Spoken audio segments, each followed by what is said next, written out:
Subscribe now and press the bell icon. नमस्कार, मेरा नाम है बुलंद और आप देख रहे हैं आपका अपना यूट्यूब चैनल जब तक एनीवे। आज मैं इस वीडियो में फिजिक्स का फर्स्ट लेक्चर लेकर आया हूं, यानी 10th क्लास के फिजिक्स को आज से हम पढ़ेंगे। फिजिक्स क्लास का आपका पहला चैप्टर है रिफ्लेक्शन ऑफ लाइट, यानी प्रकाश का परावर्तन। इस चैप्टर को पढ़ने से पहले हम कुछ इंपॉर्टेंट पॉइंट को सबसे पहले जानेंगे, ताकि उस पॉइंट को जान लेने के बाद आगे जब हम चैप्टर को सीरियली पढ़ाएं तो किसी भी प्रकार की दिक्कत आपको ना हो। इस वीडियो को आप पूरा देखें तो हमारे जो टॉपिक हैं, जो हमारे पॉइंट्स हैं, वो इस प्रकार हैं कि सबसे पहले हम पढ़ेंगे इसमें प्रकाश का परावर्तन। तो सबसे पहले हमारा बात आता है कि प्रकाश क्या है। ठीक है, प्रकाश क्या है और इससे आप क्या समझते हैं। उसके बाद है कि किरण क्या है और किरण से क्या समझते हैं।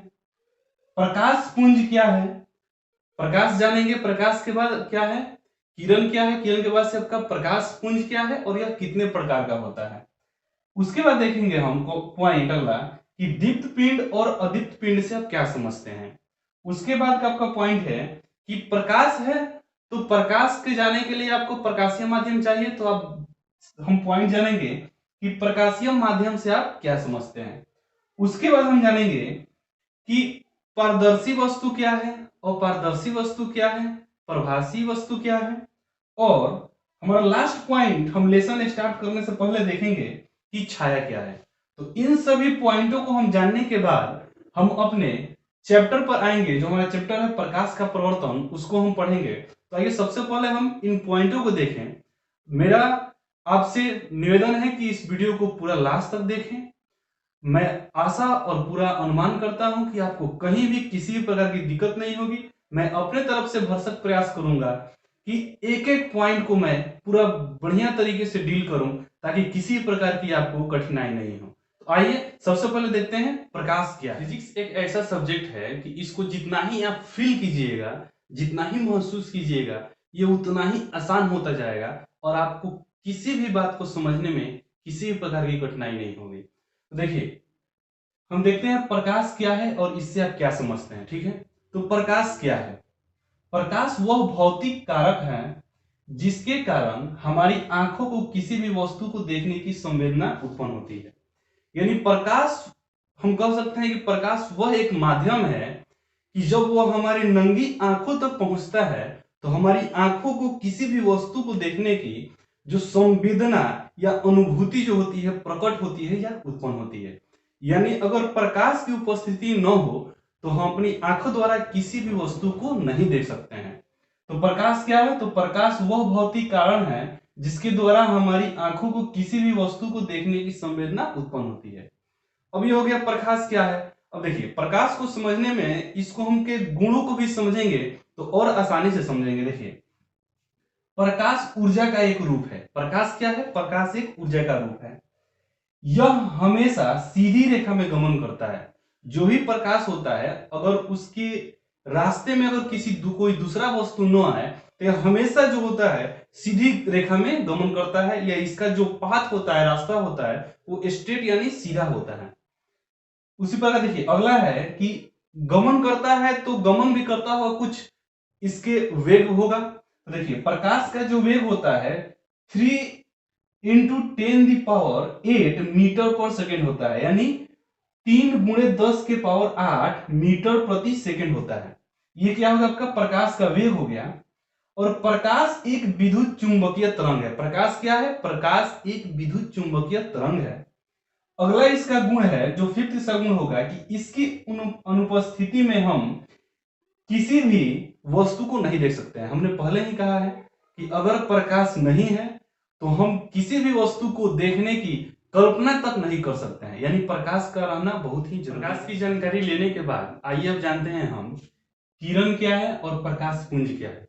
तो जैसे मैंने बताया कि प्रकाश को गमन करने के लिए किसी पाथ की आवश्यकता होती है, या प्रकाश जो होता है स्ट्रेट लाइन में जाता है। तो देखिए, किरण क्या है, तो प्रकाश के गमन पथ को ही क्या कहते हैं, किरण कहते हैं, या प्रकाश के गमन की दिशा को ही किरण कहते हैं। प्रकाश के गमन पथ को या प्रकाश के गमन पथ की दिशा को ही क्या कहते हैं, किरण कहते हैं। अब देखिए उसके बाद है प्रकाश पुंज क्या है। तो देखिए किरणों के समूह को प्रकाश पुंज या किरण पुंज कहते हैं।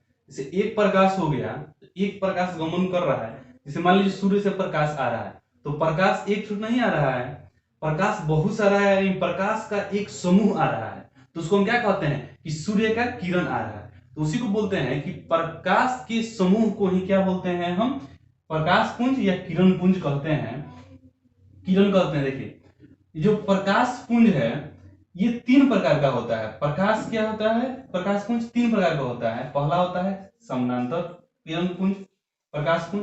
देखिए समानांतर का मतलब होता है कि एक जा रहा है फिर उसके जस्ट ऊपर से ही जा रहा है, या फिर कहीं भी वो एक दूसरे को क्या करे, क्रॉस ना करे, या फिर एक दूसरे को प्रतिच्छेद ना करे, उसी को कहते हैं हम समानांतर किरण पुंज। और एक दूसरा होता है हमारा अभिसारी प्रकाश पुंज। तो अभिसारी, अभिसारी का मतलब क्या होता है, अभिसारी माने उसका जो प्रसार हो रहा है, विस्तार हो रहा है, वो कहीं से हो रहा है, लेकिन वो आकर एक बिंदु पर आके मिल रहा है। क्या हो रहा है, एक बिंदु पर आ रहा है, यानी अनेक किरणें यानी प्रकाश जो आकर एक बिंदु पर मिलता है, तो उस जो प्रकाश का जो आपका समूह होता है उसको हम कहते हैं अभिसारी प्रकाश पुंज। ठीक है। तीसरा आपका होता है अपसारी, अपसारी यानी एक बिंदु से दूर जाता हुआ, अपसारी एक बिंदु से दूर जाता हुआ। जब बहुत सारे प्रकाश जब एक समूह के रूप में एक बिंदु से दूर जाते हैं तो उसको क्या कहते हैं हम, अपसारी प्रकाश पुंज। आइए नेक्स्ट टॉपिक को देखते हैं। नेक्स्ट टॉपिक जो आपका है इस प्रकार है कि दीप्त पिंड और अदीप्त पिंड क्या है। दीप्त पिंड और अदीप्त पिंड क्या है, तो देखिए सबसे पहले देखते हैं दीप्त पिंड। तो वे पिंड या वे पदार्थ जो स्वयं या स्वतः अपने से प्रकाश का उत्सर्जन करते हैं, उत्पन्न करते हैं, उसको हम दीप्त पिंड या दीप्त पदार्थ कह सकते हैं।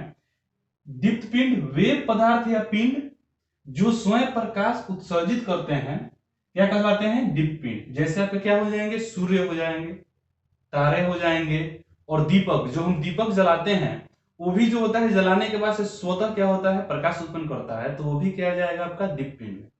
दूसरा आपका है अदीप्त पिंड। ठीक है। तो अदीप्त पिंड क्या होते हैं, जो स्वतः प्रकाश उत्पन्न नहीं करते हैं, लेकिन जब उन पर प्रकाश पड़ता है तो प्रकाश को रिफ्लेक्ट कर देते हैं, प्रवर्तन करके, और क्या होते हैं, वो दिखाई देते हैं। देखिए उसको क्या कहते हैं, अदीप्त पिंड। अदीप्त पिंड क्या है, तो वे पदार्थ जो स्वयं प्रकाश उत्सर्जित नहीं करते हैं परंतु प्रकाश पड़ने से उनका प्रवर्तन करते हैं, जिसके कारण वे दिखाई देते हैं। ठीक है। यहां कंफ्यूज मत होइएगा, जैसे हम लिखे हैं हम कुर्सी टेबल दीवार, तो आप कंफ्यूज मत होइएगा कि कुर्सी टेबल और जो दीवार है आपका प्रकाश का प्रवर्तन कैसे करेगा। देखिए कोई भी वस्तु है इस दुनिया में, कोई भी वस्तु है वो प्रकाश का जब तक परावर्तन नहीं करेगी तब तक उसको हम अपनी आंखों द्वारा नहीं देख सकते हैं। तो देखिए कुछ वस्तुएं होती हैं जो पूर्णतः परावर्तन करती है, कुछ पूर्णतः परावर्तन नहीं करती है, लेकिन हर एक वस्तु में परावर्तन करने की क्षमता होती है, जिसके कारण वो दिखाई देते हैं। ठीक है। और देखिए यहाँ एक नोट हम लिखे हैं कि चंद्रमा चमकता है, चंद्रमा जो हमको चमकता हुआ आकाश में दिखाई देता है, लेकिन फिर भी वह हमारा दीप्त पिंड नहीं है, वो क्या है, अदीप्त पिंड है। अदीप्त पिंड क्यों है, क्योंकि उसके पास जो प्रकाश है वो खुद का नहीं है, वह सूर्य के प्रकाश द्वारा वह चमकता है, इसीलिए चंद्रमा क्या है आपका, अदीप्त पिंड है। तो इस जो दीप्त पिंड है, अदीप्त पिंड है, इसको समझने आपको कोई भी परेशानी नहीं होगी। आइए हम अगले पॉइंट को देखते हैं। अगला पॉइंट आपके सामने इस प्रकार है, इसमें देखेंगे हम कि पारदर्शी पदार्थ, अपारदर्शी पदार्थ और परभासी पदार्थ क्या है।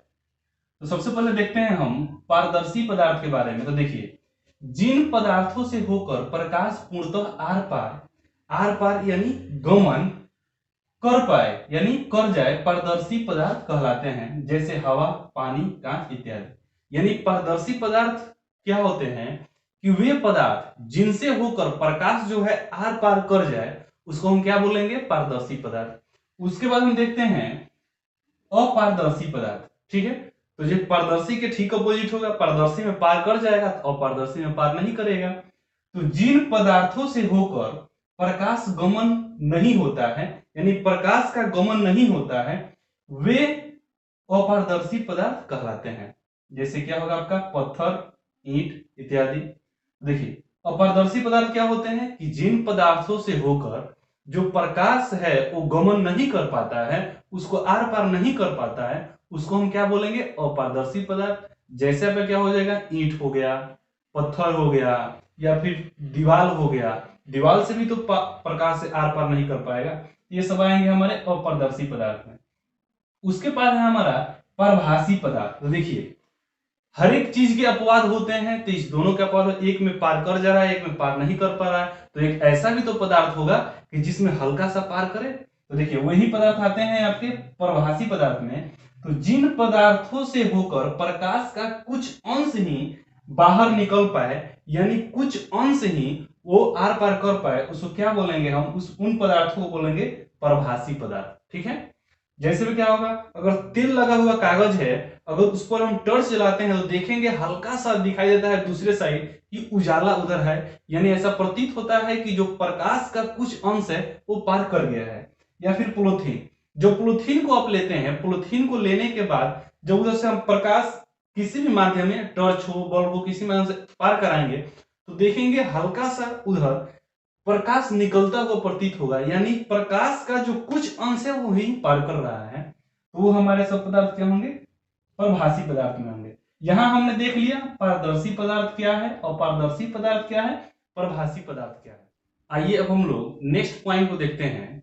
नेक्स्ट पॉइंट में हम लोग देखेंगे कि प्रकाशीय माध्यम से आप क्या समझते हैं और छाया क्या है। छाया यानी परछाई क्या है। तो सबसे पहले जानते हैं कि प्रकाशीय माध्यम से आप क्या समझते हैं। ठीक है।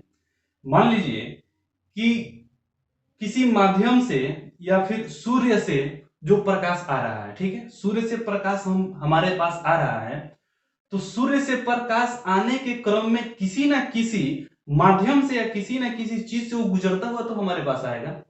जैसे मान लीजिए हवा से गुजरता हुआ हमारे पास आ रहा है, तो हवा क्या होगा? हवा एक प्रकाशीय माध्यम हो गया, यानी वह माध्यम हो गया जो प्रकाश को हम तक पहुंचा रहा है। ठीक है।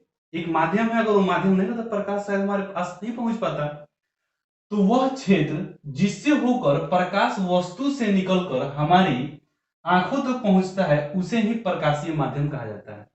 यानी प्रकाशीय माध्यम क्या है कि किसी भी वस्तु से अगर प्रकाश निकलता है, निकलने के बाद किसी क्षेत्र से गुजरता हुआ हमारी आंखों तक आता है प्रकाश, तो वह क्षेत्र क्या होगा? प्रकाशीय माध्यम ही कहलाता है। जैसे हवा हो गया, पानी हो गया, कांच हो गया, और भी बहुत सारे हैं। उसके बाद एक है हमारा छाया क्या है। तो छाया से हमको यहां तक मालूम है कि सभी लोग परिचित होंगे, छाया बोले, परछाई बोले। लेकिन अगर वो सोचते हैं कि छाया है क्या, छाया बनता कैसे है, तो मान लीजिए कि प्रकाश गमन कर रहा है, अगर प्रकाश कोई हमारे पास आ रहा है, ठीक है, लेकिन बीच में ही कोई एक ऐसा पदार्थ रख दें कि प्रकाश उसको पार न कर पाए। ठीक है।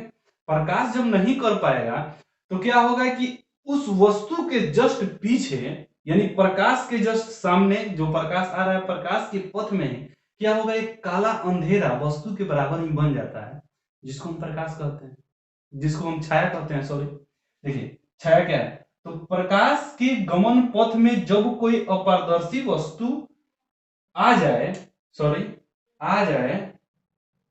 तो प्रकाश उस वस्तु से नहीं गुजर पाती। इसी कारण वस्तु के पीछे वस्तु के आकार के अनुसार अंधेरा क्षेत्र बन जाता है, जिसे क्या कहते हैं? छाया कहते हैं या परछाई कहते हैं। तो छाया परछाई क्या है? तो किसी भी वस्तु को जब हम प्रकाश के गमन क्षेत्र में, गमन जो पथ है उसमें रख देते हैं अपारदर्शी वस्तु को, तो क्या होता है? प्रकाश पार नहीं कर पाएगा। तो उस वस्तु के साइज के अनुसार ही जो एक काला क्षेत्र होता है, अंधेरा क्षेत्र जो होता है, वो बन जाता है। उसी अंधेरे क्षेत्र को हम क्या कहते हैं? छाया या परछाई कहते हैं। आज का वीडियो तो यहीं तक। मुझे आशा मान हो कि इस वीडियो में जितना भी पॉइंट आप समझे हैं किसी प्रकार की दिक्कत नहीं होगी।